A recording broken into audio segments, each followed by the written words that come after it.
اللهم صل على سيدنا ومولانا محمد وعلى آل سيدنا ومولانا محمد وبارك وسلم عليه. أعوذ بالله من الشيطان الرجيم. بسم الله الرحمن الرحيم. قل هو الله أحد الله الصمد لم يلد ولم يولد ولم يكن له كفوا أحد.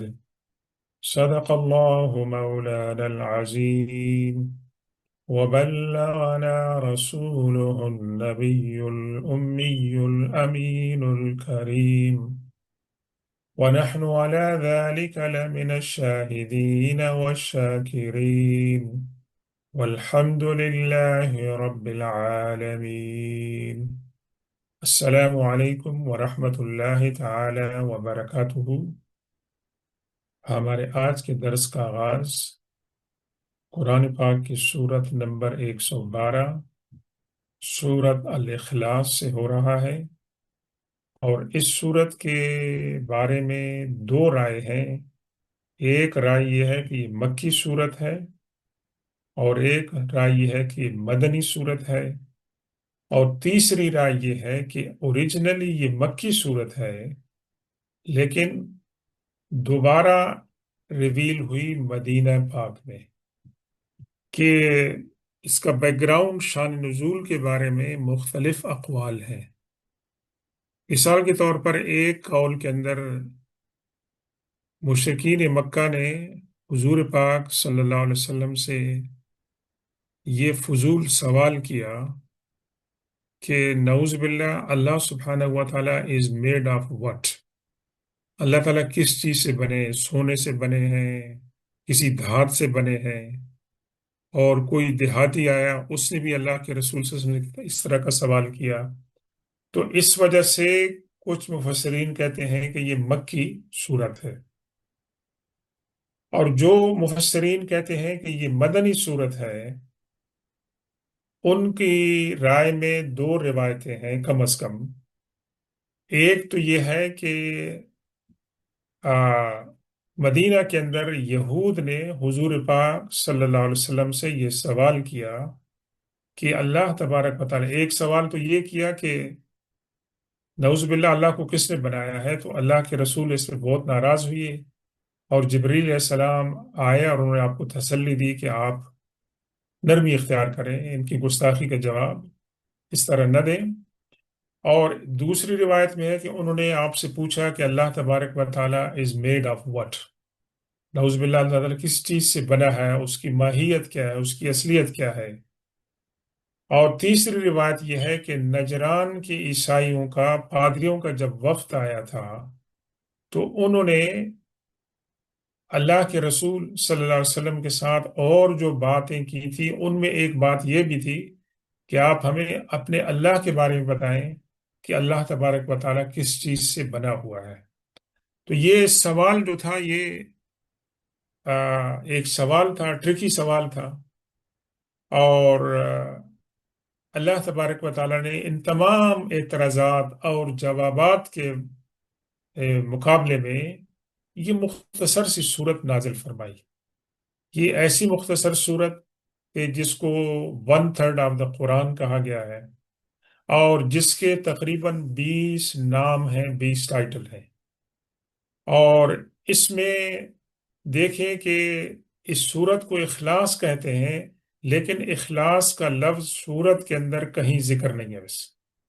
لیکن اخلاص اس لیے کہتے ہیں کہ اس کے اندر اللہ تبارک و تعالیٰ کی جو وحدانیت ہے، اس کی جو ربوبیت ہے، اس کا بہت ہی وضاحت کے ساتھ جو ہے وہ یہاں پر اعلان کیا گیا ہے، اور اس کی تلاوت کے بہت ہی فضائل اور مناقب ہیں کہ حضور پاک صلی اللہ علیہ وسلم نے اس کو معوذتین کے ساتھ رات کو سونے سے پہلے 3 مرتبہ پڑھنے اور اپنے بدن پر پھونکنے کی جو ہے وہ سنت ہے، آپ نے وصیت فرمائی۔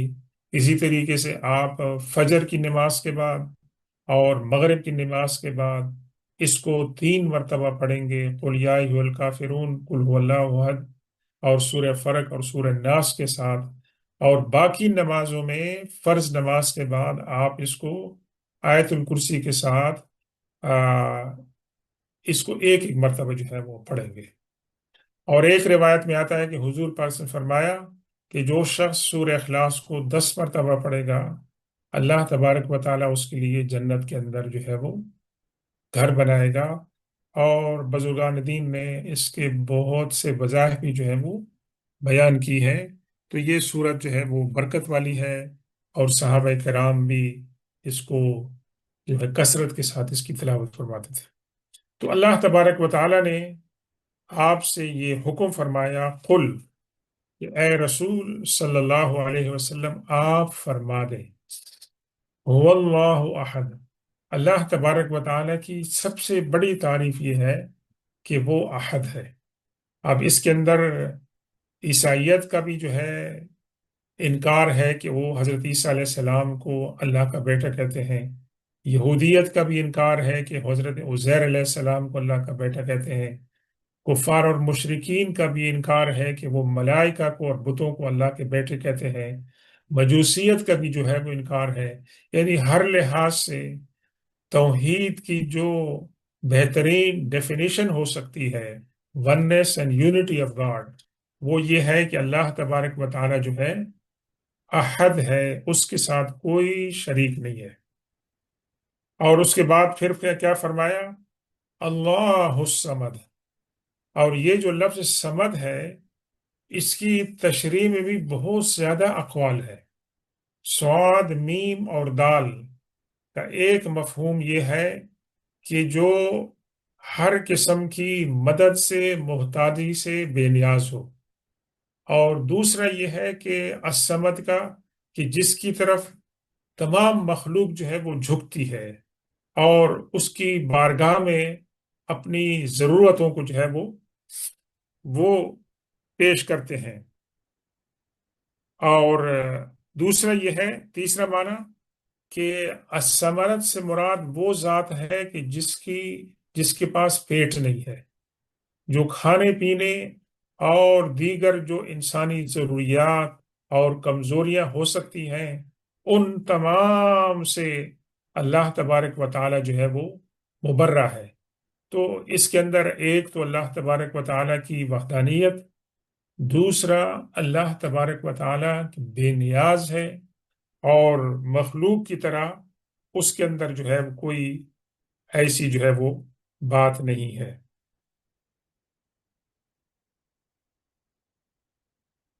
حضور پاک صلی اللہ علیہ وسلم نے ایک دن ایک صحابی کو دیکھا کہ وہ ایک دعا پڑھ رہے تھے، اور اس دعا کے اندر سورہ اخلاص میں قل کے علاوہ یہ تمام کے تمام الفاظ تقریباً اپنی زبان میں ادا کر رہے تھے۔ تو حضور پاک صلی اللہ علیہ وسلم فرمایا کہ اس نے اللہ تبارک و تعالیٰ کے اسم اعظم سے دعا کی ہے، اور اس کے ساتھ اللہ تبارک و تعالیٰ اس کی دعا کو جو ہے وہ قبول فرمائے گا۔ پھر فرمایا لم یلد ولم یولد۔ سوال انہوں نے کیا کیا تھا کہ نعوذ باللہ، اللہ تبارک و تعالیٰ کو کسی نے جنا ہے، یا اللہ تبارک و تعالیٰ کسی کو جنتا ہے؟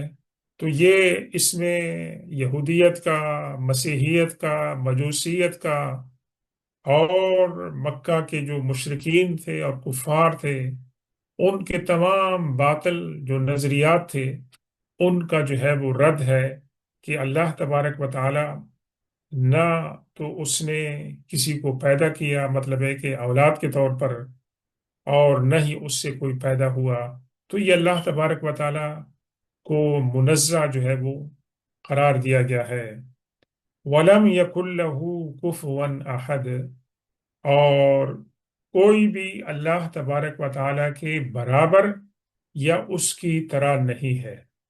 تو یہ جو اللہ تبارک و تعالیٰ کی 4 صفات بیان کی گئی ہیں، یونٹی، اور اللہ تبارک و تعالیٰ کی بے نیازی اور کسی سے محتاج نہ ہونا، کسی کو پیدا نہیں کرنا، کسی سے پیدا نہیں ہونا، اور یہ کہ اللہ تبارک و تعالی کی طرح کوئی نہیں ہے، یہ اسلام میں جو اللہ کی توحید کا جو کنسپٹ دیا گیا ہے اور اس کی پیورٹی کا، کسی اور دین میں، کسی اور مذہب میں جو ہے اس کی مثال جو ہے وہ نہیں ملتی ہے۔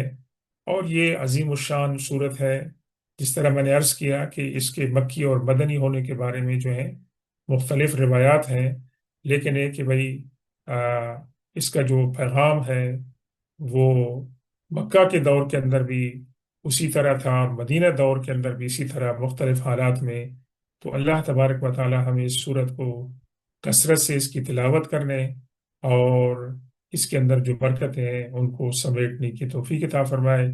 سبحان ربک رب العزت عما یصفون وسلام علی المرسلین والحمد للہ رب العالمین۔